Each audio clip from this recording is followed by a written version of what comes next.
Yeah, what is kink? K is for the K that is our craziness. I is for the individuality. N is for the nature that we cherish. But then we're back to K again, and I'm having trouble with that one. K is for kick-ass fun, because we love that word.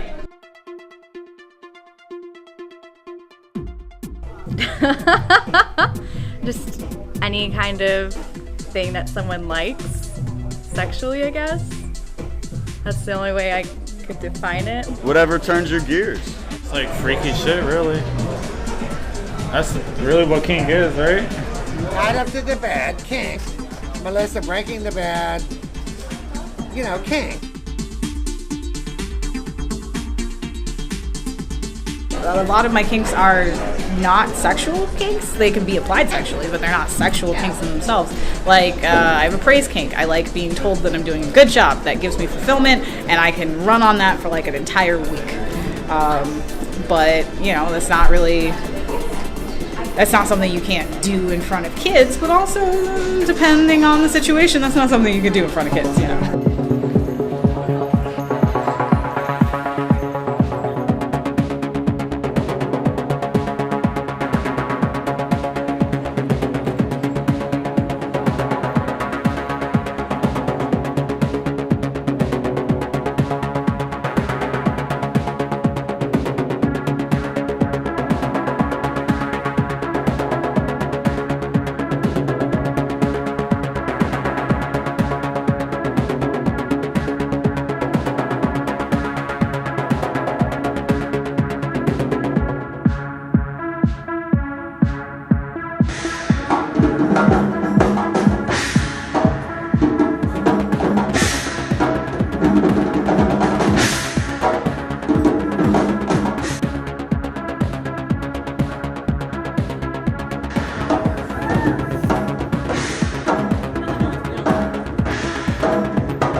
Well, kink in general is anything that people wouldn't consider as normal, quote unquote, normal sex.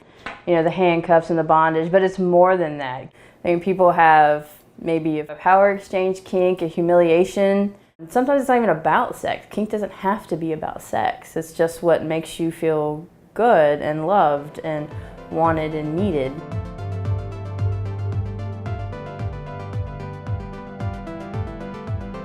Kink's been around for a long time. People don't realize that even in ancient Egypt, they have tablets which describe different sexual acts. It's very kinky. You know, being tied up, their own primitive dildos, different furniture that they would use, multiple like orgies. Kink is not new.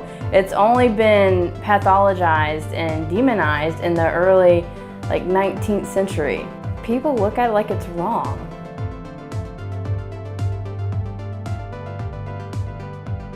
It's okay to be who you are. You know, be free to be who you are, be your own unicorn, be your own spirit. If you want to be a dominatrix, be a dominatrix. You want to be a puppy? Please, go be a puppy, if that's what makes you happy.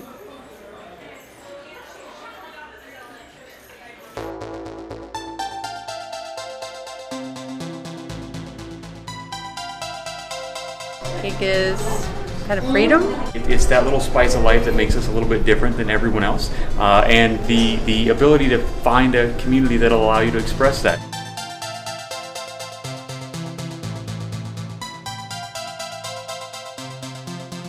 There's nothing wrong with someone who has a kink-oriented sexuality. What's wrong is the way they're judged and shamed and made to feel bad about themselves.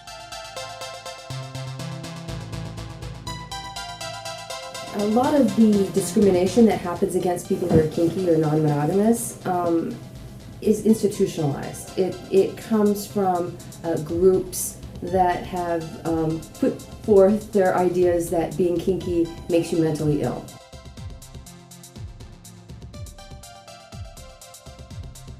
Now it's loosened up to the language says consenting adults can do so without harm or something like that. In that category, it can be not a psychological disorder.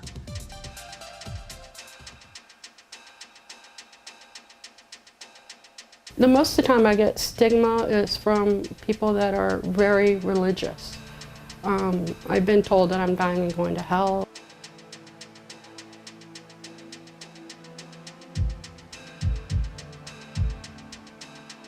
Kink is becoming more mainstream, but 10 years ago, there was a lot of ignorance on it. With the what are you talking about people, usually I would start with people and say, when you're in bed with your lover, has he ever just held your hands down during sex? And a lot of times people say, well, yeah, they did that, and that was kind of cool. I said, well, that could be considered on the kink side. He goes, well, yeah. I was like, well, there you go. I said, now you take that and times it by 10, and you might go further to what our community is doing.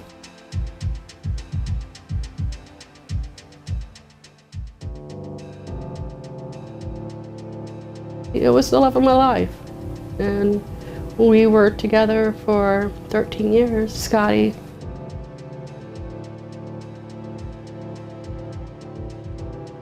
That's the other thing people often say about poly is, oh, well, that doesn't last. I'm like, well, I had it for 13 years until a partner died.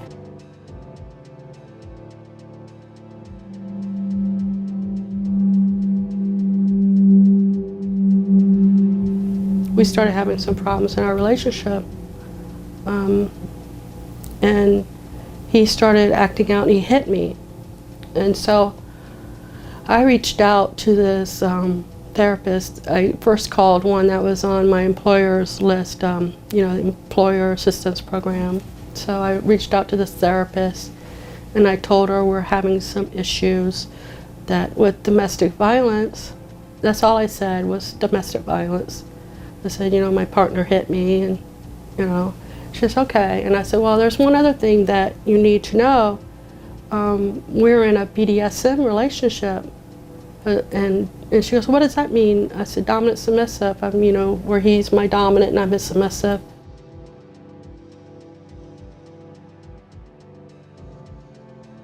And she says, you people are crazy. Don't ever call me again. And hung up on us.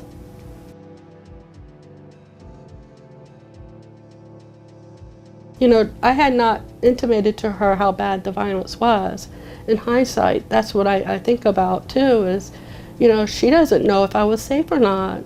Wouldn't that be the first thing you would ask? Is, are you safe tonight? Do you need somewhere to go? No, she didn't inquire about that at all. She just hung up.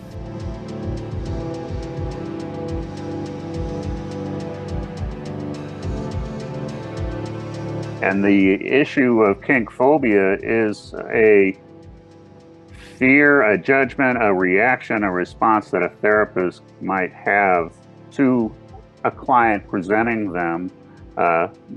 They're just honest, confused. They're looking for help and support about, hey, I feel this way, and wow, is that wrong?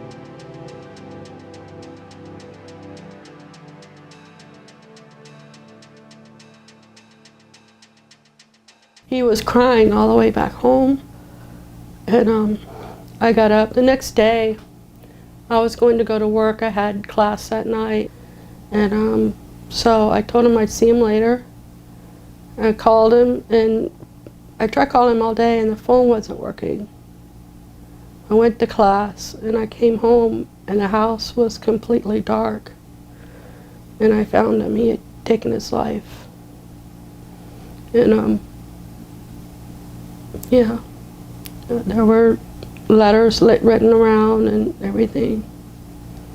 And that was April 3rd, 2008. We always will wonder if we had gotten therapy 2 months before, would it have made a difference? We might have had more time. And as it is, a 12-year-old lost their father.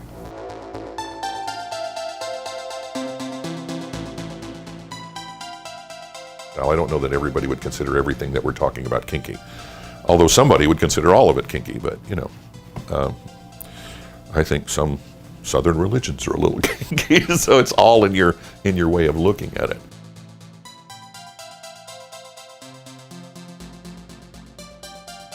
If they walk in and I am then psychologically shocked by what they told me, because I either A, don't know anything about it, or I'm not prepared to deal with it because it's outside of my realm of normality, then I'm very likely to allow my issues to blob into theirs.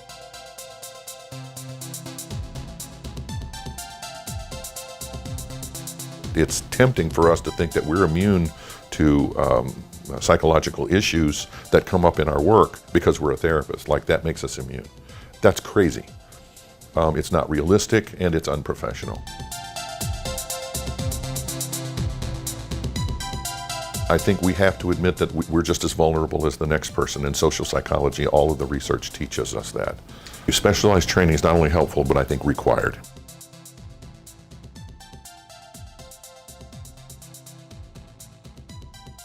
If the non-kink community would just learn and listen and educate themselves so that they could understand it, they would probably learn quite a bit from this world, and there would be a lot less stigma.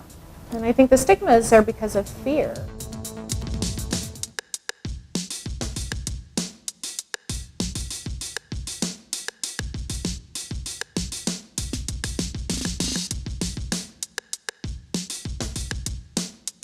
We're getting ready for my graduation with my PhD.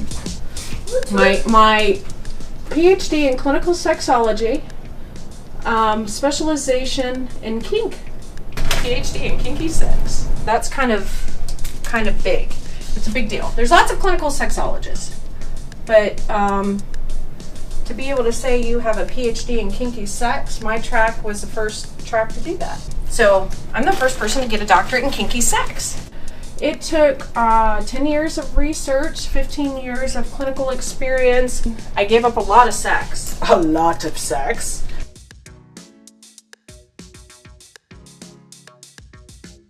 I want to make the world a better place. That's always been my dream. I want to make the world a better place because I'm here, and the only way to do that is doing work towards making the next generation more ethical than the one that you were in. And so part of that is I wanted to be able to have the background that people and the letters behind my name where people would take me seriously when I started talking about this topic, the topic of kink and healthy sexuality. And just because somebody loves in a different way doesn't mean that, you know, they are not entitled to being able to pursue happiness, health, and the types of relationships that they want.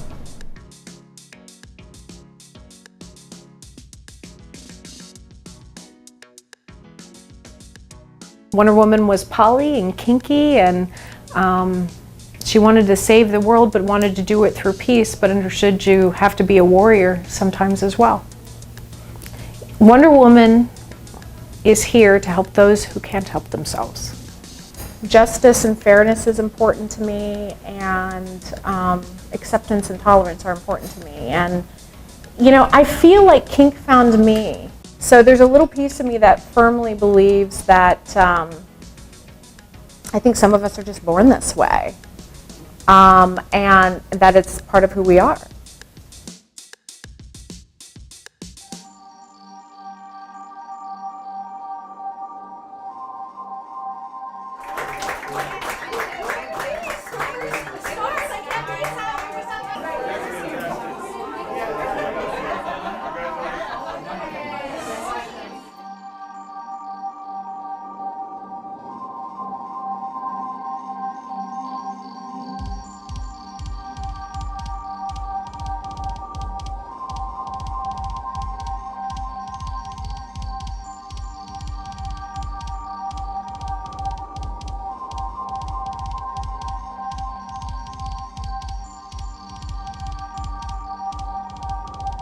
We have a big, happy family. We run businesses together, we work together, we live together, and I have two biological sons from a previous marriage, and we all raised them together as a big collaborative family, including my ex-husband and I. We had what was called a healthy collaborative divorce, and we have been great co-parents.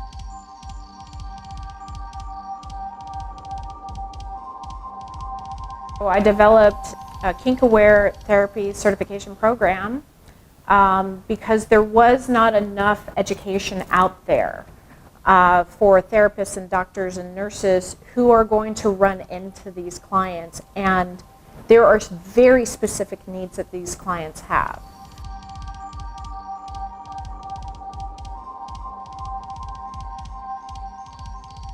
My goal is to spread awareness and understanding. Do I expect these students to all go out and be experts in this community? No. What I am doing, though, is hoping that I give them enough information that they will be able to provide the proper standard of care to their patients or their clients without doing harm.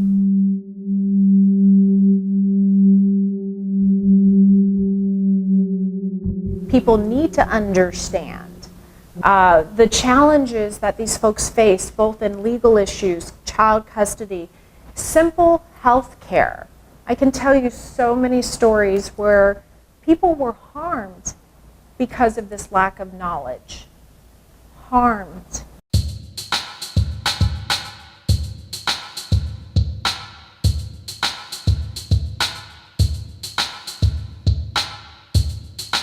It means that you've had a year of classes, tours, experiences, cases, product, mentoring, and introduction. My students, they go to dungeons, they go to events. I make them present at events. I have them meet people from all the realms, whether it's ethical non-monogamy or pony play or puppies.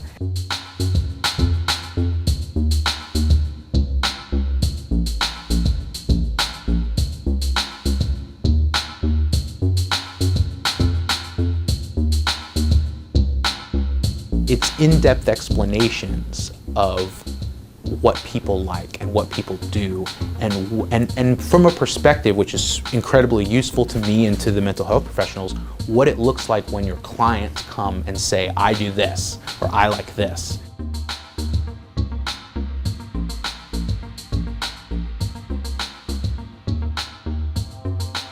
If someone comes and says, I like doing this, or my partner did this, and now I'm worried about X, Y, Z, you don't have to say, oh wait, I don't know what the heck you're talking about, or start drawing negative inference. Oh, you guys are into that? That's a little weird. And you will get that from almost every attorney.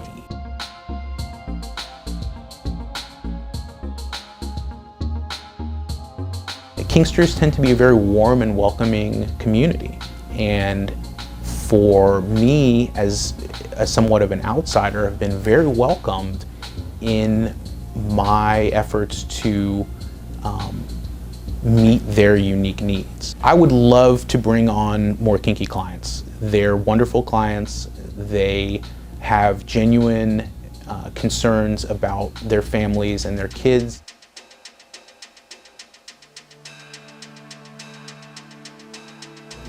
To me, the definitive argument against using kink as a weapon in court is that what people do in the privacy of their own homes or bedrooms has nothing to do with their morality or their ability to parent. There are good parents and bad parents, and at this point, to me, aside from the legal issues and anxiety, it's just an extracurricular activity. There are dangers involved with flag football, and there are dangers involved with golf and water skiing, and while those shouldn't be held against someone, neither should being in kink or a swinger or any type of lifestyle.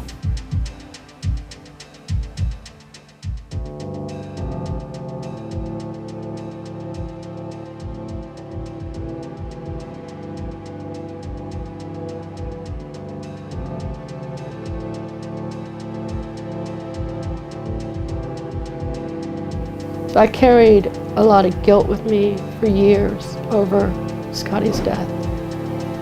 A lot.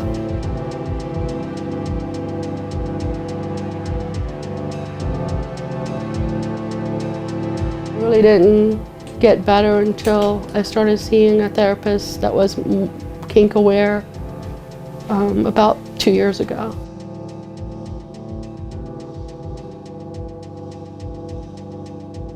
When a therapist already knows these things, it's like, you already get me. And when you come to a therapy session with someone who already feels like you already get them, you have a special connection. And you're not going to have that connection with the client if you have to constantly ask them what they're talking about. Education and advocacy, you know, it's the next generation that's going to help finally establish normality and tolerance.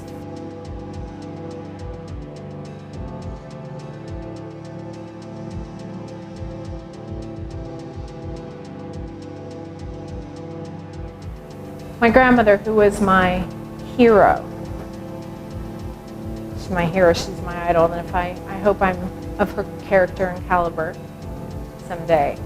And when she was dying, I was taking care of her, and we would sit and share stories. She would tell me all these family stories over the years, and actually many of them were about her exploits, and she was not shameful at all about her kinks or her fun or anything. But when she was dying, she said, you know, I feel okay about dying, I'm ready to die. And then I said, why? And she said, well, I did what I was supposed to do in this world. And I said, well, what was that? And she said, I realize now that the entire purpose of me coming here was for you, because you're going to change the world someday. There is something about you that I know that was meant to be here to change the world. So maybe I'm trying to live up to that too.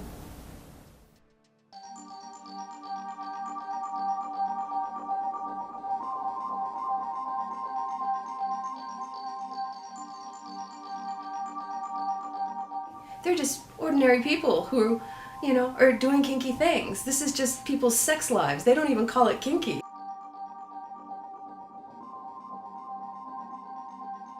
These activities are really common. You know, it's spanking and tying each other up and, you know, playing role-playing games and exchanging power in different ways. And people don't see how the dynamics really work. Somebody who you're sitting across from could be a slave or, you know, a dominatrix, but you think they're the sweet grandma that goes to Sunday church with you. And it's amazing.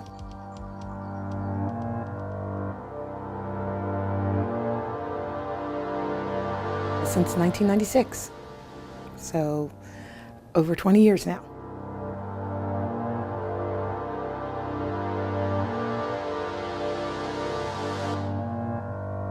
He tried to actually have my daughters placed in foster care. He produced my books on BDSM.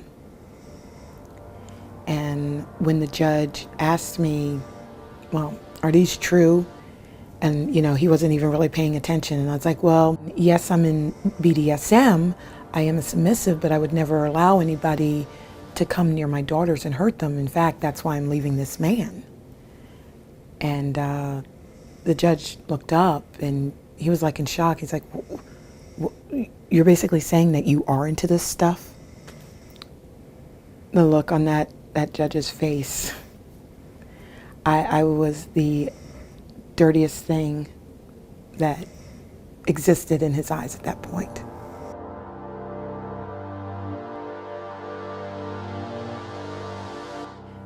Back then I heard enough stories of people who had their children taken away from them because they were in the lifestyle.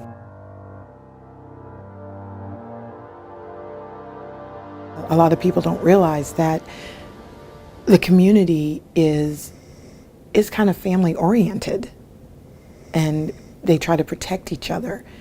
They protect the children too. They don't want the children a part of BDSM. I don't think I should have even had to worry about losing my kids simply because of my adult sex life was something other people didn't agree with. That's ludicrous to even think that a parent is going to do that to their child.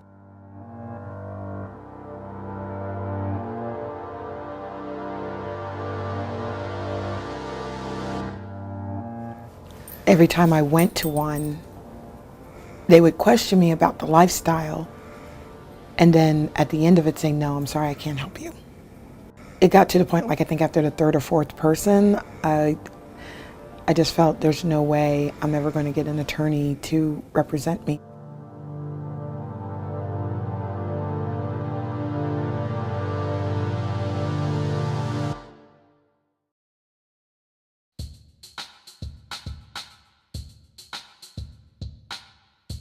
The guardian ad litem was a very understanding man, and he didn't just sweep things under the rug and just say nothing. He was active in exploring what I was. When we went back to court, he told the judge, I don't see anything wrong of how she's taking care of her children. I've talked to the police, I've been to her home. I think her children are safe with her.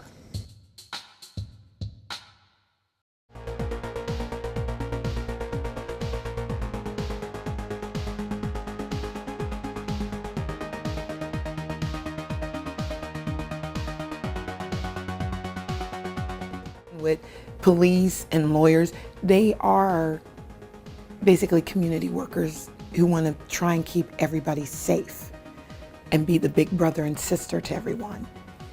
But if they don't have that education, it just makes things worse rather than better.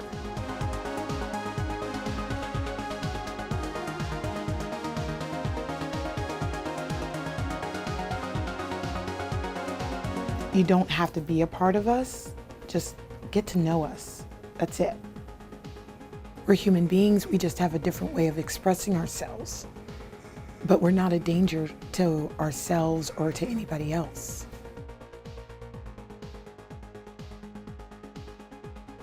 If you put a name and a face and find those common things, you know, I love this movie that came out, or my favorite food is hot dogs, mine too. You see a human being rather than that shadowy figure that is out there to convert you into the deviant sexual things. It's just knowing people and not just believing the stereotypes that you think they are.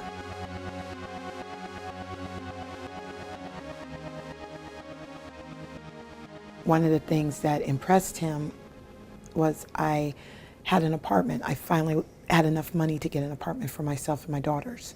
He was amazed that I had everything unpacked, everything looking livable, the girls were happy. And he's like, well, how were you able to manage this? You only moved in here 3 days ago. I said, my community helped me. They wanted to make sure that you could see I have support. We strive to be a community, to protect each other, to care for each other, to be there and support each other. We probably have a stronger love than most people realize of who and what we are. It's pretty much all about love.